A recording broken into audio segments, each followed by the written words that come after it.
श्री राम जन्मभूमि मंदिर का दूसरा तल भी बनना हुआ शुरू। मंदिर के दूसरे तल की खूबसूरत तस्वीरें आई सामने। श्री राम जन्मभूमि तीर्थ क्षेत्र ट्रस्ट ने मंदिर के दूसरे तल के निर्माण की तस्वीरें जारी की हैं। अयोध्या के श्री राम जन्मभूमि मंदिर के प्रथम तल का कार्य पूरा हो चुका है। मंदिर के गर्भगृह और दीवारों पर देवी देवताओं की प्रतिमाओं की खूबसूरत नक्काशी की जा रही है। नवंबर 2023 तक ये सारे कार्य पूरे हो जाने की उम्मीद है और जनवरी 2024 में मकर संक्रांति के बाद भव्य और दिव्य मंदिर में रामलला की प्राण प्रतिष्ठा की जाएगी। केदारनाथ पहुंचने वाले यात्रियों की संख्या में आई भारी कमी। बारिश और भूस्खलन का चारधाम यात्रा पर हो रहा है असर। बारिश और केदारनाथ हाईवे पर जगह जगह हो रहे भूस्खलन का असर अब केदारनाथ धाम की यात्रा पर भी सीधे तौर से पड़ रहा है। जहां हजारों की संख्या में केदारनाथ धाम तीर्थयात्री पहुंचते थे, वहीं अब धाम आने वाली यात्रियों की संख्या 300 तक सिमट गई है। बुधवार को 270 तीर्थयात्रियों ने बाबा केदार के दर्शन किए, जबकि आज भी लगभग 250 तीर्थयात्रियों को केदारनाथ धाम भेजा गया है। बद्रीनाथ और केदारनाथ नेशनल हाईवे जगह जगह बंद है। ऐसे में तीर्थयात्री जगह जगह फंस रहे हैं। स्थिति यहाँ तक आ गई है कि जगह जगह हाईवे बंद होने के कारण तीर्थयात्री आधे रास्ते से ही वापस जा रहे हैं। गंगा में आई बाढ़ से दशाश्वमेध घाट पर आरती का स्थल बदला। निश्चित स्थान से 10 फीट की ऊंचाई पर होगी गंगा आरती। पहाड़ों पर हो रही लगातार बारिश के चलते अब इसका असर मैदानी इलाकों की नदियों पर भी दिखना शुरू हो गया है। वाराणसी से होकर गुजरने वाली गंगा नदी में पिछले कई दिनों से बाढ़ का कहर जारी है। गंगा घाटों का संपर्क आपस में टूटना शुरू हो चुका है, तो वहीं अब दशाश्वमेध घाट पर होने वाली विश्व प्रसिद्ध गंगा आरती का स्थान भी बाढ़ की चपेट में आ गया है, जिसके चलते आरती स्थल अपने निश्चित स्थान से 10 फीट की ऊंचाई पर शिफ्ट कर दिया गया है। गाजीपुर में हथियाराम मठ पहुंचे मोहन भागवत। 900 साल पुराने मठ में किए सिद्धदात्री के दर्शन। मोहन भागवत इन दिनों काशी क्षेत्र के दौरे पर हैं और दूसरी बार वे गाजीपुर के हथियाराम मठ में 19 जुलाई को दिन में करीब 11 बजे पहुंचे, जहां उनका भव्य स्वागत मठ के पीठाधीश्वर अनुयायियों के साथ आरएसएस के कार्यकर्ताओं ने किया। पवित्र सावन मास के चतुर्मास पूजन समारोह में संघ प्रमुख मोहन भागवत अति प्राचीन हथियाराम मठ की मुख्य आकर्षण और 900 से ज्यादा वर्षों से क्षेत्र के आस्था की केंद्र बिंदु सिद्धिदात्री नौ दुर्गा स्वरूपा बुढ़िया माई की विधिवत दर्शन पूजा में शरीक हुए। वृंदावन की गलियों में पहुंचा यमुना का पानी। 45 साल बाद ब्रजमंडल में आई है ऐसी बाढ़। दिल्ली के हथनी कुंड बैराज में यमुना से छोड़े गए पानी का असर अब वृंदावन में भी व्यापक रूप में दिखाई देने लगा है। बांके बिहारी कृष्ण कन्हैया के दरवाजे तक यमुना ने अपने पैर पसार लिए हैं। वृंदावन के परिक्रमा मार्ग सहित कई इलाकों में यमुना का जल प्रवेश कर गया है। यमुना किनारे रहने वाले निचले इलाकों के घरों में पानी प्रवेश कर जाने से हड़कंप मचा हुआ है।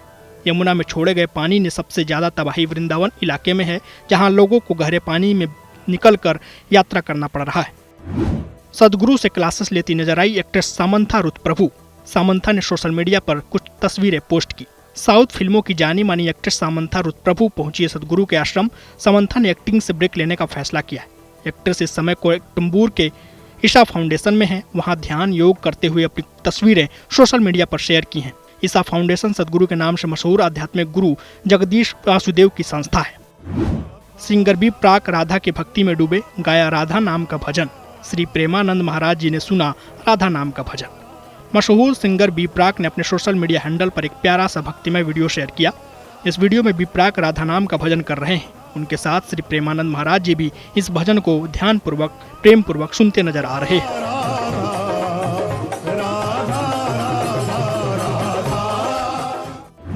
कानपुर में करी बाबा केदार के दिव्य दर्शन। केदारनाथ धाम की तरह सजा है कानपुर का पशुपतिनाथ मंदिर। कानपुर में केदारनाथ धाम जैसा मंदिर है, जिसमें जय श्री केदार लिखा गया है। इसके साथ ही मंदिर की तर्ज पर ही सामने नंदी बाबा को स्थापित किया गया है। सावन में मंदिर को विशेष रूप से सजाया गया है। दूर दूर से लोग बाबा के मंदिर के दर्शन करने आ रहे हैं। लोगों को यहाँ आकर केदार जैसी अनुभूति हो रही है। सावन के माह में विश्वनाथ मंदिर की रिप्लिका की बढ़ी मांग। मंदिर की रिप्लिका की डिमांड बढ़कर 50% हो चुकी है। सावन के पावन माह में काशी का शिवमय हो जाना कोई नई बात नहीं है, लेकिन विश्वनाथ कॉरिडोर या विश्वनाथ धाम बन जाने के बाद से न केवल वाराणसी में आस्था वालों की भीड़ बढ़ी, बल्कि काशी विश्वनाथ की लकड़ी की बनी रिप्लिका की मांग भी पहले से ज्यादा बढ़ गई है। जीआई टैग पा चुके बनारस के लकड़ी के खिलौने का व्यापार विश्वनाथ कॉरिडोर को लकड़ी से तैयार करके कहीं ज्यादा फल फूल रहे हैं। सावन के महीने में काशी विश्वनाथ मंदिर की लकड़ी से बनी रिप्लिका की मांग 50% तक बढ़ चुकी है। नर्मदा नदी में पद्मासन, सुंदरकांड और हनुमान चालीसा का पाठ। 35 साल से सावन माह में सुबह 5 बजे से कर रहे हैं अनोखी भक्ति। मध्य प्रदेश के खरगोन में दिखा भगवान की भक्ति का आस्था का ये अनोखा नजारा नर्मदा नदी के अहिल्या घाट का है। गले तक पानी में डूबकर जिन्हें आप पूजा अर्चना करते देख रहे हैं, ये है 60 साल के अशोक दहिम्या। मां नर्मदा में इनकी अटूट आस्था को इसी बात से समझा जा सकता है कि पिछले 35 सालों से अशोक हर साल सावन के महीने में इसी तरह से पूजा अर्चना करते आ रहे हैं। नर्मदा की लहरों के बीचों बीच भक्ति से उत्प्रोत ये योग क्रिया अनूठा है। 29 जुलाई को रखा जाएगा पद्मनी एकादशी का व्रत। 3 साल में एक बार आती है पद्मनी एकादशी। हिंदू धर्म में हर मास में पड़ने वाली एकादशी का विशेष महत्व होता है। साल भर में 24 एकादशी पड़ती है, लेकिन इस साल अधिक मास होने के कारण 26 एकादशी पड़ रही हैं। ऐसा संयोग हर तीसरे साल में आता है। अधिक मास में पड़ने वाली एकादशी का विशेष महत्व है। अधिक मास 18 जुलाई से आरंभ हो गया है, जो 16 अगस्त 2023 को समाप्त होगा। ऐसे में पहली एकादशी अधिक मास के शुक्ल पक्ष में पड़ रही है, जिसे पद्मनी एकादशी कहा जाएगा। पद्मनी एकादशी को पुरुषोत्तम एकादशी के नाम से भी जाना जाता है।